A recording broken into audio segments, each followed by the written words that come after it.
अस्सलाम वालेकुम। आज मार्केट का आगाज एक पॉजिटिव नोट के साथ हुआ और हमने मार्केट को एक इंट्राडे 1,71,571 का इंट्राडे हाई लगाते हुए भी देखा, लेकिन सेकंड हाफ में एक हमने प्रेशर देखा मार्केट के अंदर। और कल आज अगर हम ऑयल की ओपनिंग भी देखें तो वो भी 100 से $101 के बीच में हुई। मोइस, आप बताइएगा आज का ट्रेडिंग सेशन बिलखुसूस कैसा रहा? देखिए, जो सुबह की ओपनिंग हुई इसको हम पॉजिटिव तो नहीं कहेंगे, वो हम कहेंगे कि पार-पार ओपनिंग हुई तकरीबन 250 पॉइंट पॉजिटिव साइड पर मार्केट ओपन हुई और उसके बाद 1000 पॉइंट। तो आई थिंक 1000 पॉइंट भी इतनी कोई ज़्यादा वैल्यू नहीं रखते, सिर्फ 0.7%, 0.5% ही मार्केट पॉजिटिव गई थी और उसके बाद फिर वो 1000 पॉइंट भी निकल गया और तकरीबन 1600 पॉइंट मार्केट माइनस बन गई। अब मार्केट के अंदर मोमेंटम किस तरह का था, क्या रही मार्केट, उसके बारे में बता दूँ। तो इनिशियली तो मार्केट के अंदर थोड़ी बहुत बाइंग मौजूद थी, सुबह ऑयल सेक्टर भी पॉजिटिव साइड पर था, सीमेंट सेक्टर के अंदर भी थोड़ी बहुत बाइंग थी, टेक्नोलॉजी सेक्टर बहुत ऊपर था जिसके अंदर नेटसोल होता है, एडलिंक बहुत अच्छा ओपन हुआ था। तो इस तरह की कुछ मार्केट रही थी, वॉल्यूम्स अच्छा आया, फिर सिनर्जी के अंदर अच्छा मोमेंटम बना, अच्छे वॉल्यूम के साथ ऊपर आया, ₹9 के ऊपर, जो मैं पहले आपको बताया था कि ₹9 ऊपर जा सकता है और मुझे तो लंबे टारगेट लगते हैं इसके लिए, खैर फॉर नाउ ₹9.25 के करीब का इसने हाई लगाया और उसके बाद फिर ₹8.90 90 पैसे के पास आ गया। उसके बाद फिर ऑयल थोड़ा-थोड़ा बढ़ता रहा और बस इसके अलावा और कोई भी न्यूज़ नहीं आई, नेगेटिव, पॉजिटिव, नथिंग।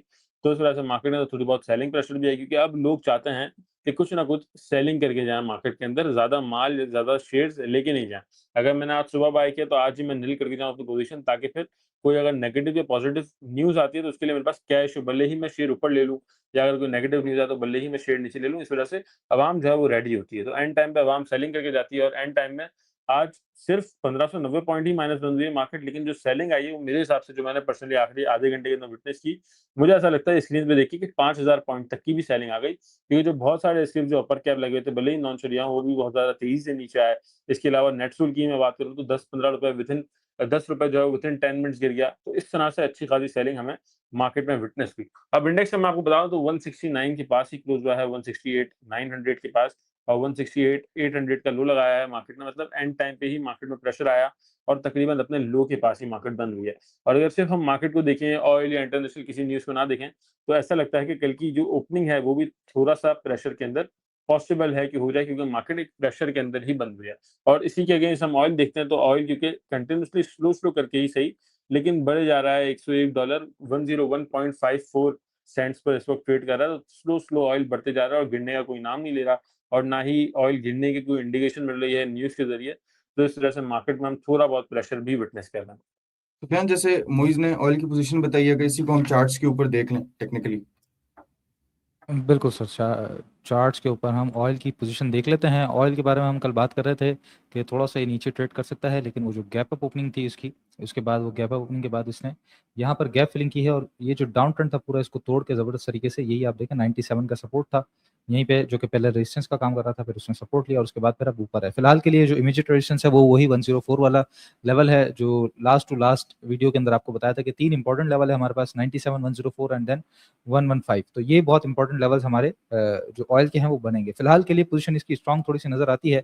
जहां तक बात रही कि ये रेजिस्टेंस का सामना इसको हो सकता है 104 तक, तो 104 हो, 97 हो, इस एरिया के करीब-करीब काफ़ी लिक्विडिटी मौजूद है। यानी कि जब यहाँ तक आता है और इससे ऊपर ट्रेड करता है तो यहाँ पर बायर्स काफ़ी ज़्यादा एक्टिव हो जाते हैं।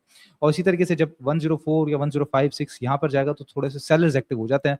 तो विद इन द रेंज चल रहा है oil, with in the range चलता रहेगा, लेकिन इसके ऊपर भी जो पोज़ीशन है ज़ाहिर है, अब चूँकि जो ग्लोबल सिनेरियो उसकी तरफ से भी लिंक्ड है, तो थोड़ा-सा आप समझ लीजिए कि रूमर्स का भी असर इसके ऊपर आता है। अदरवाइज़ अगर सिर्फ टेक्निकली चार्ट्स की बात करें तो यहाँ पर फिलहाल 104 पे एक बहुत अच्छा रेजिस्टेंस मौजूद है। सुफियान, अगर हम थोड़ी सी लॉन्ग टर्म प्रोजेक्शन देखें चार्ट्स के ऊपर ही ऑयल की, लेट्स से अगर हम थोड़ा सा इसको एक्सटेंड करें भी, तो हम डेली पे देख रहे हैं, अगर थोड़ा वीक ऑन वीक देख लें या थोड़ी सी लंबी ड्यूरेशन पे देखें, तो तब हमें क्या पोजीशन नजर आती है ऑयल की? बिल्कुल ठीक है। अच्छा साथ इसी को अगर 4 आवर ग्राफ पे करें तो ये जो मेरा चैनल बना हुआ है ये ऑयल का काफ़ी पुराना चैनल है। अच्छा, ये जो चैनल पहले जिस तरीके से था मेरा, वो ये इस तरीके से था। ये चैनल आप देख रहे हैं, यहाँ पे तमाम बॉटम्स के लगे हुए थे और इस चैनल के अंदर कभी वापस आ ही नहीं सका और यहीं पे इसने रेजिस्ट करके थोड़ा सा नीचे गया। तो थोड़ा सा सारे के फिर चैनल को एडजस्ट भी किया, उसके बाद ये आप देखें टॉप। अगर तो इसने सही मायनों में ऊपर जाना है तो ये देखें आप, ये 115 का ही लेवल है। 115 पे रेजिस्टेंस था और 115 पे ही हमारा चैनल बनता है। 115 के बाद ही इसका सही मायनों में बुलिश साइकिल दाखिल होगा, जहाँ पे करीबन अगर टॉप की बात करें तो $140, और उसके बाद फिर अगर पिछले सालों की बात करें तो $147 और फिर $170 तक भी ये आपको पोजीशन उस तरह की दिखा सकता है। तो ये लॉन्ग टर्म प्रोजेक्शंस की बात है, लेकिन वो होगी 115 के बाद ही। जब तक 115 पे है, हम इसके अंदर वेरी लॉन्ग टर्म वाली कोई चीज सोच रख नहीं सकते। इसके अंदर ट्रेडिंग उस तरीके से करते रहेंगे, विद इन द रेंज चलता रहेगा। लेकिन जो असल कहानी होगी कि भाई हाँ अब बहुत ज़्यादा बुलिश है, अब यहाँ पे बड़ी प्रोजेक्शंस क्या हैं, तो वो 115 के बाद होंगी, जो कि 150 और फिर 170 तक इसको लेके जाएंगी। मोइस, ऑयल काफ़ी अहमियत रखता है हमारे मार्केट की तरफ भी, एक इम्पॉर्टेंट इंडिकेटर होता है, लेकिन अगर हम अपनी इंडस्ट्रीज की तरफ देखें तो ऑयल के अलावा सीमेंट भी कोल भी एक काफ़ी इंपॉर्टेंट पार्ट प्ले करता है फ्यूल मिक्स के अंदर इंडस्ट्रीज में। तो कोल की अगर हम थोड़ा सा डिस्कस कर लें, उसकी प्राइस क्या चल रही है अभी? देखिए, कोयला जो पाकिस्तान में यूज़ होता है सीमेंट इंडस्ट्री में, वो होता है रिचर्ड बे कोल। उसकी करंटली प्राइस $117 के आसपास ट्रेड कर रही है। तो पहले $90 $100 के पास बहुत ज़्यादा रुका था, रेजिस्ट किया था, लेकिन अब 117 पे है। और कल मैंने आपको शायद एक न्यूज़ भी बताई थी, मिड डे मूव में तो मैंने बताई थी कि कोयले सीमेंट इंडस्ट्री की सेल्स तो बढ़ रही है, लेकिन प्रॉफिट मार्जिन इस तरह से नहीं बढ़ रहे और ना ही बढ़ेंगे। क्योंकि इन्फ्लेशन का इम्पैक्ट भी जो कॉस्ट ऑफ गुड्स सोल्ड होती हैं, प्रॉफिट मार्जिन्स होते हैं, उनके ऊपर आता है। क्योंकि कोयला भी यूज़ करती है सीमेंट इंडस्ट्री और ऑयल भी यूज़ करती है, तो दोनों अगर चीज़ें महँगी मिल रही हैं, तो इतनी ज़्यादा हम सीमेंट की प्राइस तो इम्पैक्ट नहीं कर सकते ना, सीमेंट की प्राइस भी इतनी ज़्यादा हम नहीं बढ़ा सकते। तो इस वजह से प्रॉफिट मार्जिन्स पर सीमेंट की फॉर नाउ, जब तक ऑयल की प्राइस सेटल नहीं होती, जब तक कोयले की प्राइस सेटल नहीं होती, तब तक इम्पैक्ट रहेगा। लेकिन लॉन्गर रन के अंदर अगर डिमांड इंक्रीज़ कर रही है स्लो-स्लो और प्रॉफिट मार्जिन्स भी लॉन्गर रन के अंदर स्लो-स्लो सेट हो जाएँगे, तो फिर इंडस्ट्री के लिए अच्छा है, लेकिन फॉर नाउ प्रॉफिटेबिलिटी कम हो सकती है सीमेंट कंपनीज़ की। इंडस्ट्रीज के अंदर अगर हम सीमेंट सेक्टर की बात करें तो कुछ कंपनीज ऐसी हैं जो कि डोमेस्टिक लोकली प्रोड्यूस्ड कोल के ऊपर रिलाई करना शुरू करें, जैसे कि हम थर कोल प्रोड्यूस करते हैं, अफगान कोल भी है।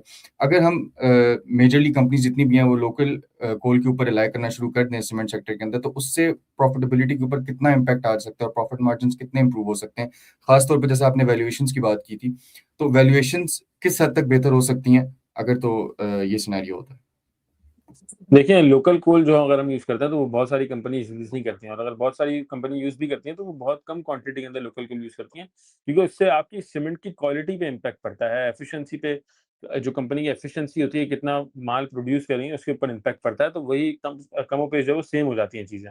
इतना कोई ज़्यादा इम्पैक्ट हमें फ़ील नहीं होता है। अगर कोयले की क्वालिटी बेहतर हो जाए, कोयला रिफाइन जो है प्रॉपर हो पाकिस्तान के अंदर, तो फिर वो हम यूज़ करें, तो फिर उससे कंपनी की एफिशिएंसी भी अच्छी रहेगी, प्रॉफिट मार्जिन भी फिर बहुत ज़्यादा बढ़ जाएँगे।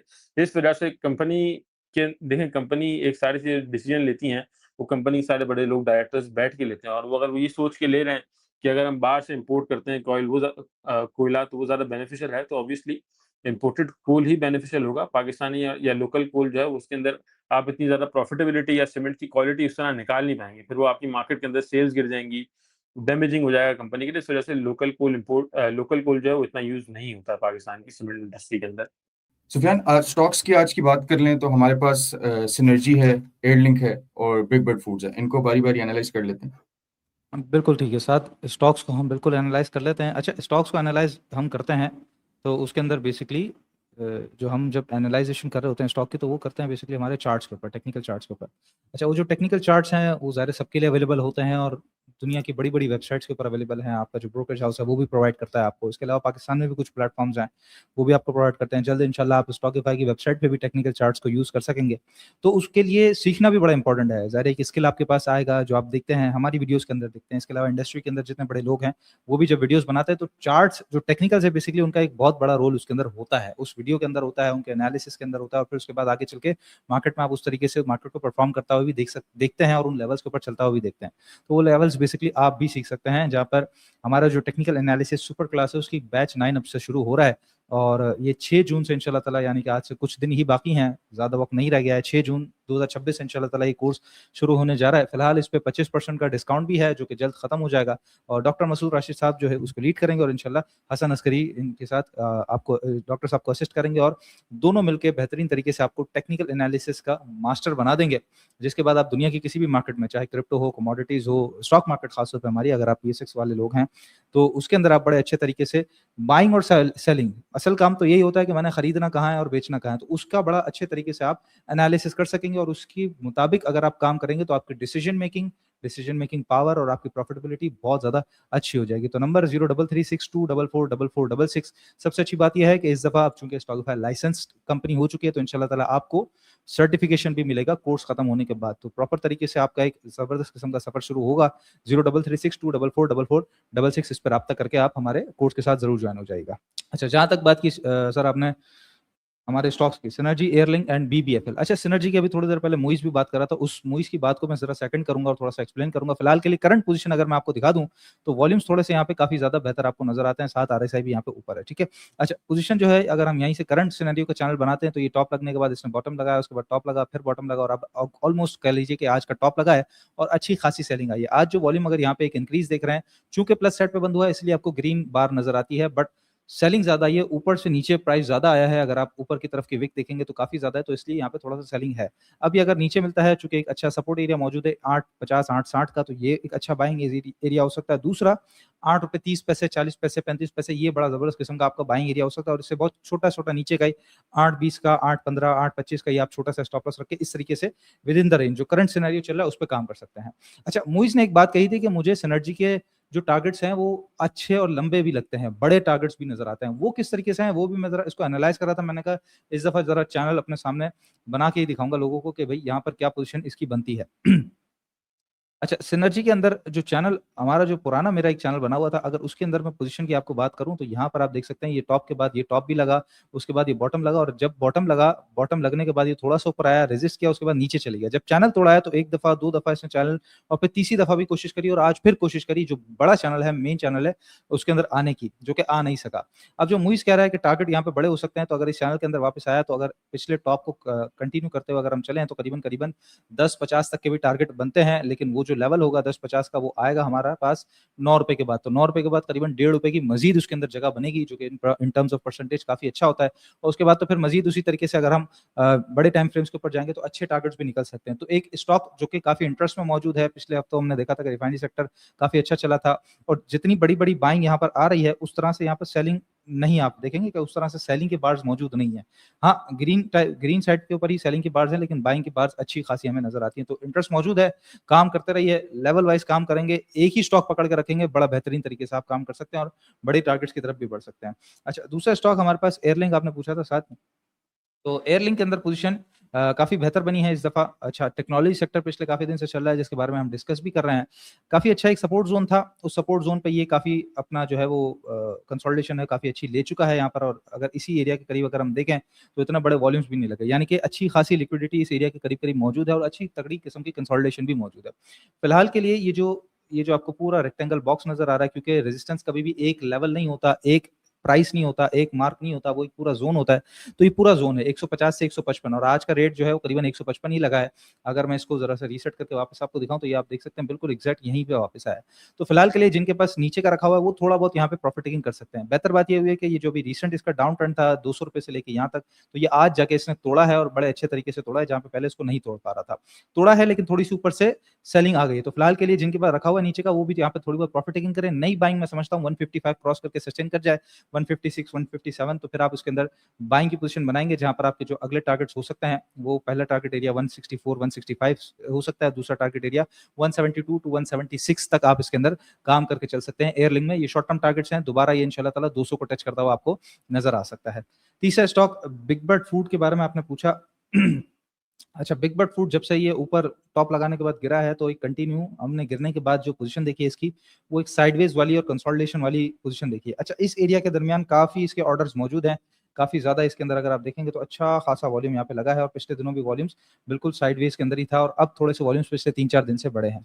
लेकिन बात वहीं आ जाती है कि जो डाउन ट्रेंड है वो ऊपर से जो चलता हुआ आ रहा है, उसने बीच में भी यहाँ पे कोशिश की थी तोड़ने की और आज भी कोशिश की है।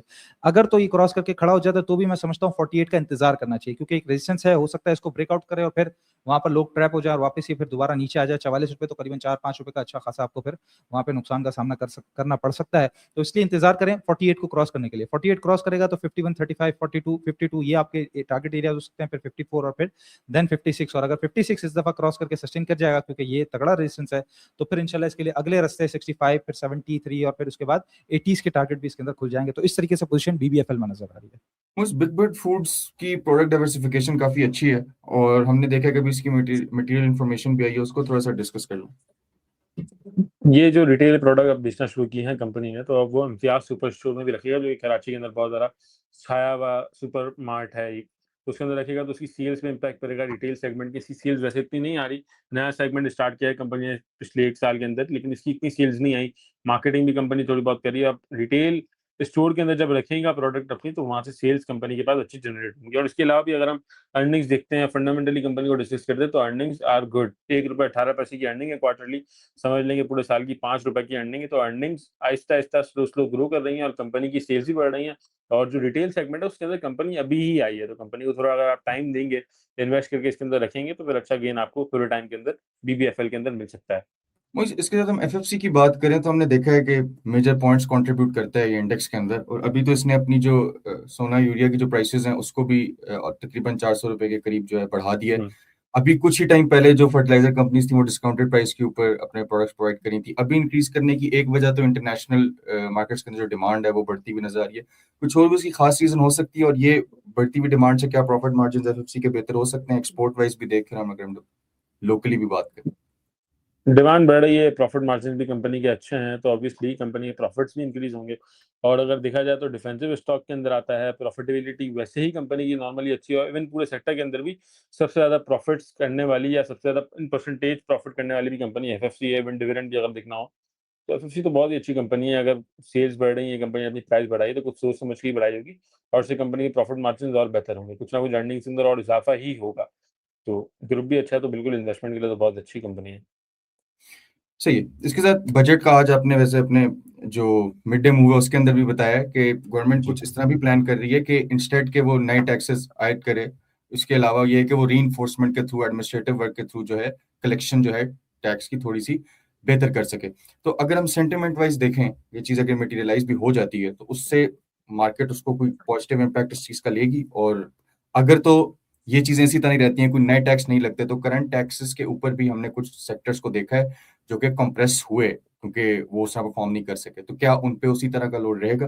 ये 2-3 चीज़ों को एड्रेस करते हैं। देखिए, जो पहले आपने बात की कि जो फ़ोर्सफुली अगर टैक्स वाला होता है कलेक्शन, तो वो पाकिस्तान की इकोनॉमी के लिए बहुत ज़्यादा अच्छा हो जाएगा। जो ऑलरेडी टैक्स पेयर हैं, वो तो टैक्स पे कर रहे हैं ना, वो सही टैक्स पे कर रहे हैं। जो टैक्स पेयर नहीं है, अगर उनसे आप टैक्स लेने जाते हैं, तो फिर जो टैक्स ऑलरेडी पे कर रहे हैं, उनके उनको भी थोड़ा रिलीफ़ मिलेगा, उनको भी थोड़ा-सा फ़ील होगा कि हाँ यार, सिर्फ़ हम नहीं दे रहे, सब दे रहे हैं टैक्स।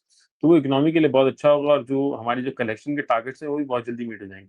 उससे फिर जो आईएमएफ का और हमारा जो मसला चलता है लोन के ऊपर, कि लोन नहीं देता, कि भाई आपकी टैक्स कलेक्शन कम है, आप सब्सिडीज़ नहीं दे सकते, बहुत सारे मसले होते हैं। तो वो भी फिर हमारा जो है मसला खुल जाएगा। तो अगर गवर्नमेंट इस तरह का स्टेप लेती है, तो स्टॉक मार्केट के लिए भी अच्छा होगा और इकोनॉमी के लिए भी अच्छा होगा। और अगर नए टैक्सेस लगते हैं या इसी तरह से अगर रहता है, तो देखें कोई ख़ास इम्पैक्ट नहीं आएगा। अगर ऑलरेडी 1 साल से हम इसी तरह से गुज़ार रहे हैं, तो ये होगा कि जो रूमर्स के ऊपर जो फूड सेक्टर बढ़ा है, वो वापस सेटल डाउन हो जाएगा, वो वापस नीचे आ जाएगा, ठीक है? और अगर कम हो जाता है, तो फिर रूमर्स के बाद कन्फर्मेशन आ जाएगी, तो भी इतना बढ़ेगा नहीं, तकरीबन वहीं कहीं आगे-पीछे ही सेटल डाउन रहेगा। इतना कोई ज़्यादा गेन हमें देखने को नहीं मिलेगा, क्योंकि ऑलरेडी चीज़ मटेरियलाइज़ पहले ही हो जाती है न्यूज़ से पहले।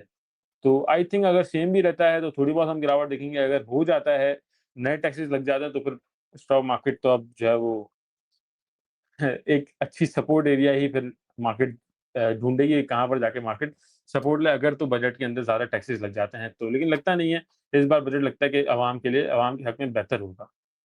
ये चीज़ें जैसे लेआउट होती हैं तो थोड़ा-सा बेहतर पोज़ीशन भी हमारे सामने आ जाएगी। अभी तो आईएमएफ ने भी स्टाफ लेवल एग्रीमेंट उनका हो चुका हुआ है, जिस पे बिल्कुल। $1.2 बिलियन की ट्रांच जो है वो रिसीव होनी है। तो अभी आईएमएफ का विज़िट भी है पाकिस्तान में, तो फिर आगे लेट्स सी चीज़ें किस तरह अनफोल्ड होती हैं। आईपीओज़ आए हैं, जो सर्विस लॉन्ग मार्च टायर्स है उसका भी आईपीओ आया है। उसकी क्या फ्लोर प्राइस होगी, क्या उसकी इन्फॉर्मेशन है, वो भी ज़रा थोड़ा-सा डिस्कस करें। ₹14.25 की इसकी फ्लोर प्राइस है, और बुक बिल्डिंग है, तो जो कैप जा सकता है वो 19.95, तकरीबन ₹20 का इसका कैप लग सकता है। और मुझे लगता है कि कैप लग जाएगा, क्योंकि आईपीओ के अंदर मोस्टली हमने देखा कि कैप लगता ही लगता है, और वो बढ़ने के बाद थोड़ा अच्छा और रिटर्न दे जाता है। ये तो कंपनी फिर भी अच्छी है। इसकी फेस वैल्यू ₹2 की है। जो हमने लास्ट जो सितारा पेट्रोलियम बढ़ा, उसकी तो फेस वैल्यू ₹1 की थी, और बाकी सारा तकरीबन जो है वो ₹17.90 का प्रीमियम था। इसकी ₹2 की फेस वैल्यू और ₹19.95 तक जाता है। तो लोग सब्सक्राइब करेंगे, और हम भी अपने क्लाइंट्स को कराएँगे, क्योंकि कंपनी अच्छी है ओवरऑल। और ये टोटल कंपनी का 5% का फ्री फ्लोट होगा, जो कि पब्लिक किया जाएगा। और इसकी जो बुक बिल्डिंग की डेट्स हैं वो 18 और 19 मई की हैं, यानी कि जो कमिंग मंडे और ट्यूसडे है उसके अंदर बुक बिल्डिंग होगी। और उसके बाद वाले मंडे ट्यूसडे के अंदर उसके बाद वाले मंडे ट्यूसडे के अंदर, जो कि 3 जून और 4 जून बनता है, उसके अंदर इसकी पब्लिक सब्सक्रिप्शन यानी कि आईपीओ होगा जनरल पब्लिक का। कंपनी अच्छी है, इसकी जो होल्डिंग्स है वो सर्विस ग्लोबल के पास भी है। जो सर्विस ग्लोबल फुटवेयर है उसके पास 17% है, सर्विस इंडस्ट्रीज के पास भी 20% है। ग्रुप अच्छा है, तो सब्सक्राइब तो करना चाहिए बिल्कुल। सही है। इसके साथ हम देखें तो passenger car sales auto sector के भी नंबर आए हैं हमारे पास। बढ़ते ही जा रहे हैं, 42% month on month, 49% year on year. ये भी थोड़ा सा बता दें कि इन्फ्लेशन के नंबर्स भी बढ़ रहे हैं, एवरेज लिविंग कॉस्ट भी बढ़ गई है, लेकिन ऑटो सेल्स के नंबर्स हमारे फिर भी बढ़ते जा रहे हैं। देखिए, सबसे ज़्यादा जो सेल्स बढ़ी हैं वो जो डीलिस्ट हो चुकी थी कंपनी पार्क सुजुकी मोटर्स, सबसे ज़्यादा उनकी सेल्स बढ़ी हैं 76% मंथ ऑन मंथ, जिसके अंदर स्विफ्ट ने सबसे ज़्यादा कंट्रीब्यूट किया है 122% के करीब, और बाकी ऑल्टो वगैरह की सेल तो कंटिन्यूअसली जारी ही है। हुंडई जो कि नेक्स्ट जेन मोटर के अंदर आता है, सॉरी हुंडई जो है वो शाद मोटर्स के अंदर आता है, उसकी 8% बढ़ी है, एच कार की 17%। पिछली बार माइनस थी, इस बार पॉजिटिव हो गई, सी सेल अच्छी सेल्स आई हैं एच कार की, और ऑलरेडी शेयर प्राइस भी इसका कंटिन्यूअसली बढ़े जा रहा है। इंडस मोटर की 12% है, और जो अच्छा इम्पैक्ट है वो सासगार के अंदर आया है। मंथ ऑन मंथ 28% का इंक्रीज आया है, 27% का हेवल की सिर्फ गाड़ियों के अंदर। तो सासगार तो ऑल टाइम फेवरेट शेयर है इस सेक्टर का, तो इन्वेस्टमेंट के लिए स्टिल अच्छा है, लेकिन ओवरऑल अगर देखा जाए तो डेटा अच्छा आया है, कंपनीज के लिए बेनिफिशियल है। और जो गेल गाड़ी बेचता है जैक की, तो उसकी सेल्स भी अच्छी आई हैं, और पिछली बार भी अच्छी थी, इस बार भी अच्छी हैं, और अर्निंग्स वगैरह भी अच्छी हैं। तो जीएएल और जीएचएनआई दोनों के अंदर मुझे पॉजिटिव मोमेंटम लगता है। सही बात है। इसके साथ अगर हम देखें तो जो जैसे सुफियान ने मुझे बताया कि आईटी सेक्टर के अंदर जो स्टॉक्स हैं, एडलिंक को भी हमने देखा, नेटसोल को भी सुफियान ने हमें चार्ट्स के ऊपर दिखाया कि वॉल्यूम्स तगड़े लग रहे हैं टेक्नोलॉजी सेक्टर के अंदर। और आईटी एक्सपोर्ट्स को भी हम देखें तो वो भी 4.5 टू 4.6 बिलियन डॉलर जो हैं अचीव करने का एक्सपेक्टेड जो प्लान है कि अचीव हो सकती हैं। तो कुछ स्पेशल, कुछ ऐसी कोई खबर है या कुछ प्रोग्रेस हुई है टेक्नोलॉजी सेक्टर के अंदर जो हम वॉल्यूम्स लगते देख रहे हैं, या एक नॉर्मल एक ये पोजीशन? देखिए, नॉर्मल है, बड़े टाइम से चले नहीं थे शेयर्स, ऑब्वियसली कभी ना कभी तो शेयर चलने हैं ना। अगर हम हैंडलिंग की बात करते हैं, 200 रुपए के बाद 125 पे आके अटक गया था। नेटसोल की बात करते हैं तो वो जंग के अंदर इवन पहले 300 रुपए का हाई लगा चुका है, उसके बाद 150 पे बहुत ज्यादा रुका, उसके बाद जंग के अंदर 80 रुपए का, 90 रुपए का शेयर हो गया। तो थोड़ी बहुत बाइंग तो आती है। सिस्टम्स लिमिटेड 170 रुपए का, 180 रुपए का, 120 रुपए तक आ गया था, आई थिंक 120 से भी नीचे चले गया था। तो थोड़ा बहुत बाइंग प्रेशर तो बनता है। और जितनी आपने इनकी रेमिटेंस की बात की, या जो इनकी एक्सपोर्ट्स है उसकी बात की, तो वो इतने कोई ज़्यादा, आई थिंक 4% जो आपने बताया, तो इतना कोई ज़्यादा तो इंक्रीज़ नहीं है, उसका इम्पैक्ट नहीं है। और अगर ये इंक्रीज़ है भी, तो ये तो ज़्यादातर जो नॉर्मल फ्रीलांसर्स होते हैं उनकी तरफ से इंक्रीज़ होता है, तो इसका कोई इम्पैक्ट नहीं है। कंटिन्यूअसली प्रॉफिटेबिलिटी कंपनीज़ की अच्छी है, तो इस वजह से थोड़े बहुत शेयर प्राइसेज़ की एडजस्टमेंट चल रही है। और थोड़ी बहुत जो अच्छी कंपनीज़ हैं जिनके प्रॉफिट्स अच्छे हैं, जैसे कि नेटसुल का इस बार अर्निंग बहुत अच्छी आई थी, 12-13 रुपए की अर्निंग आई थी क्वार्टरली, तो अब वो ऊपर चले गया। एयरलिंक की अगर अर्निंग थोड़ी कम है तो वो अपने आप को सेटल कर रहा है। सिस्टम लिमिटेड की अर्निंग अच्छी है तो वो वापस ऊपर जा रहा है। तो बस इस तरह से चल रहा है सेक्टर, और पूरी मार्केट भी इस तरह से चल रही है, एडजस्ट कर रही है अपने आप को अभी। सुफियान, ऐसी मार्केट के अंदर जब साइडवेज चल रही हो, थोड़ी सी मैं कहूंगा कि फ्रस्ट्रेटिंग मार्केट भी हो, कुछ सेंटिमेंट मिक्स सा चल रहा हो, तो एक ट्रेडर को खसून कितने स्टॉक्स के अंदर काम करना चाहिए, या कुछ पिक स्टॉक्स होने चाहिए ना, 1, 2 या 4, कितने स्टॉक्स जिसमें वो काम करे, अपने रिस्क को मैनेज भी कर सके थोड़ा सा, तो ये भी जरा बताएं। अच्छा साद, सवाल आपने जो किया है उसका जवाब मैं आपको देता हूँ, लेकिन वो जो जवाब होगा वो सिर्फ इस मार्केट पे अप्लाई नहीं होता, वो हर तरह की अच्छी बात मार्केट पे है। अप्लाई होता है। वो हर तरह की मार्केट पे, चाहे वो साइडवेज हो, चाहे बुलिश मार्केट हो, चाहे मार्केट बेरिश हो, जिस तरह की भी मार्केट है, तीनों तरह की मार्केट के अंदर मार्केट का जैसा भी मूड है, आपने उसी तरीके से अप्लाई करना है। आपने हमेशा, हमारा स्टॉकीफाई जो है हमेशा आपसे यही बात करता है कि यार आपकी तो क्वांटिटी बहुत ज्यादा ना हो और आपकी जो शेयर्स की लिस्ट है वो बहुत ज्यादा ना हो। अच्छा, शेयर्स को ट्रेडर किस तरीके से सॉर्ट आउट करेगा कि यार मैंने इतने शेयर्स रखने हैं और यही शेयर्स रखने हैं, ये सबसे इंपॉर्टेंट चीज आती है जिसके ऊपर लोग सही तरीके से ध्यान नहीं दे पाते, शायद उनकी तवज्जो नहीं जाती उसके ऊपर। पिछली वीडियोस जब पीएस एक्सपल्स कर रहा था तो गालिबन आखिरी वीडियोस के अंदर ही मैंने लोगों को बताया था, मैं दोबारा वही बात बताता हूँ आपको भी, कि जिस शेयर के अंदर आपकी विनिंग ट्रेड ज्यादा है आपने हमेशा उसके अंदर ही ट्रेड करना है। You can not be right every time, you can not be wrong every time, लेकिन जहां पर आप मैक्सिमम टाइम राइट हैं, जहां पर आप मैक्सिमम टाइम पॉजिटिव हैं, जहां पर आप मैक्सिमम टाइम प्रॉफिट में हैं, तो इसका मतलब ये है कि उस शेयर्स के साथ आपका लिंक अच्छा चल रहा है, उस कंपनी के साथ आपका लिंक अच्छा चल रहा है, आपको उसकी प्राइस मूवमेंट भी समझ आ जाती है, आपको उसके थोड़ा सा, क्योंकि आप इंटरेस्ट बिल्ड हो जाता है ना, एक चीज है जो आपको प्रॉफिट दे गई है वो आपको अच्छी लगने लग जाती है, जब अच्छी लगने लग जाती है तो आप उसके अंदर, क्योंकि उस चाहत, उस मोहब्बत की वजह से और उसको देखना शुरू करते हैं, तो आप उसके चार फंडामेंटल्स भी पूछते हैं, उसके बारे में लोगों से भी पूछते हैं, उसके बारे में वीडियोस भी तलाश करते हैं, फिर व्हाट्सएप ग्रुप पे बातचीत हो रही होती है अगर उस स्पेसिफिक स्टॉक की, तो आप उसकी, तो आपको उसके बारे में काफी सारी चीजें पता चल जाती है, क्योंकि उस शेयर ने आपको प्रॉफिट दे दिया। तो वो प्रॉफिट देने के बाद आप उसको अगर कंटिन्यू करेंगे और उसके बारे में वो जो एक सिलसिला है, जो प्रोसेस है, उसको भी रिदम में रखेंगे, और दोबारा उसकी बुनियाद पे, उस नॉलेज की बुनियाद पे, उस इन्फॉर्मेशन डाटा की बुनियाद पे जो आपने इकट्ठा कर लिया उसकी बुनियाद पे दोबारा ट्रेड करेंगे, तो आपकी विनिंग ट्रेड्स के उसके अंदर चांसेस ज्यादा हो जाएंगे। तो ये एक पहला रूल है कि जिस स्टॉक के अंदर आपके विनिंग ट्रेड ज्यादा है, हमेशा उसके अंदर ही आपने काम करना है। इधर उधर जाने की, थोड़ा बहुत रिस्क लेंगे आप वो तो ठीक है, लेकिन आपका मेजॉरिटी पैसा या मेजॉरिटी आपका कैपिटल वही लगाना चाहिए। बात रही कि कितने स्टॉक्स होने चाहिए, तो देखिए हमारा ट्रेड कॉल्स का ग्रुप चलता है, उसके अंदर हमारी पहले दिन से लिमिट सेट है 5 से ज्यादा नहीं। तो 5 से 5 ज्यादा। कॉल्स बहुत होती हैं, बहुत ज्यादा होती हैं। 5 कॉल्स भी एक ट्रेडर के लिए 5 अगर स्टॉक आप देख लें तो बहुत ज्यादा होते हैं। और 5 तो कभी भी आप समझ लें कि हमारी हद जो है वो आती ही नहीं है। हम 3 से 4 मैक्सिमम चल रहे होते हैं। तो मैं लोगों को भी यही सजेस्ट करूंगा, जो प्रैक्टिसेस हमारी रही हैं, जो प्रैक्टिस मेरी रही है, जो टीम के साथ हमारी प्रैक्टिसेस रही हैं, 3 से 4 स्टॉक मैक्सिमम आपने हद लगानी है कि अगर मार्केट बहुत बुलिश है जिस तरह पहले मार्केट रही है, तो आपने 5 स्टॉक से ज्यादा ट्रेड करना नहीं है। और उसके अंदर ही आप अगर रखेंगे और ज्यादातर मेजॉरिटी स्टॉक जो प्रॉफिट वाले हैं, तो इंशाल्लाह आप बेहतरीन ट्रेडर बन जाएंगे। मैं एक चीज के साथ ऐड करना चाहूंगा, जैसे आपने बताया कि विनिंग ट्रेड्स के अंदर ही काम करना चाहिए, क्योंकि जो आप विनिंग ट्रेड्स के अंदर काम करें तो आपको एक पैटर्न समझ आ जाता है ट्रेड्स का, जब आप चार्ट्स पे भी काम कर रहे होते हैं। लेट्स से 5 स्टॉक्स हैं, उनमें वो हैं तो विनिंग स्टॉक्स, लेकिन वॉल्यूम्स बहुत कम करने लग गए हैं, या ऐसे कौन से इंडिकेटर्स होंगे कि जिससे आप एनालाइज करें कि ठीक है मेरे ये 5 विनिंग ट्रेड्स हैं, लेकिन अभी इनके अंदर जगह नहीं बन रही, मुझे वाकई स्विच करना चाहिए और कोई और स्टॉक सिलेक्शन करनी चाहिए, तो वो क्या स्ट्रेटजी होनी चाहिए कि जब आपको रियलाइज हो जाए कि अब ये मेरे 5 विनिंग स्टॉक्स अब नहीं है, अब आई शुड शिफ्ट? ठीक है। अच्छा, इंडिकेटर की जहां तक आपने बात पूछी, ट्रेडर के लिए सिर्फ एक ही इंडिकेटर होता है, वो है वॉल्यूम। जिस स्टॉक में तगड़े वॉल्यूम लग रहे हैं वो हमेशा आपको लिस्ट पर टॉप ही मिलेंगे, just like Synergy, just like PIBTL, just like Netsol, Maple Leaf, आज हम बात कर रहे थे एयरलिंक की, फौजी फूड की। ये कंटिन्यू आपको रिदम में मिलते रहेंगे। कभी जीएल आगे पीछे आ जाएगा, कभी हम देखेंगे नेटसोल आ जाएगा, तो ये आपको रिदम में मिलते रहेंगे। अच्छा, एक तो इंडिकेटर मैंने बता दिया आपको वॉल्यूम। दूसरा इंडिकेटर ये है कि आप जब दूसरा स्टॉक चल रहा है, फॉर एग्जांपल पिछले दिनों नेटसोल चल रहा था, आज नेटसोल नीचे है, लेकिन सामने ही अगर हम टेक्नोलॉजी का एक और स्टॉक देखें एयरलिंक, तो वो आज हमें ऊपर नजर आया, तो हम वहां पे थोड़ा सा रिस्क लेना शुरू करेंगे। जब नेटसोल से निकल के वहां पैसा डालेंगे और वहां पे विनिंग ट्रेड्स बनना शुरू होंगी, तो मुझे ऑटोमेटिक आ जाएगा कि यहाँ से अभी फिलहाल नहीं बनेगी, यहाँ पे जितना सफर था फिलहाल के लिए वो मौकूफ हुआ, यहाँ से अब हम यहाँ शिफ्ट हुए हैं दूसरे स्टॉक के अंदर। जब तक वो ट्रेड्स चल रही हैं कंटिन्यू, उसी दौरान आपको तीसरा फॉर एग्जांपल सीमेंट के अंदर से मैपल लीफ नजर आ गया, या आपने जो है वो गाड़ियों में से जीएल देख लिया, तो वहां पर आपने छोटा सा रिस्क लिया। छोटा सा रिस्क लेके वॉल्यूम्स देके उसके अंदर काम करेंगे, वहां पे विनिंग ट्रेड्स बनना शुरू होंगी, शिफ्ट आपका खुद ही आना शुरू हो जाएगा। बिल्कुल ठीक है। Thank you so much ji for joining the show. ये था आज का PSX रोजनामा। उम्मीद है आपको पसंद आया होगा। कोई भी आपका सवाल हो जो आप मोइज और सुफियान से करें, कमेंट्स में जरूर बताइएगा। इंशाल्लाह आपसे मुलाकात होगी कल नेक्स्ट एपिसोड में। तब तक के लिए मुझे और मेरी टीम को इजाजत दीजिए। अल्लाह हाफिज।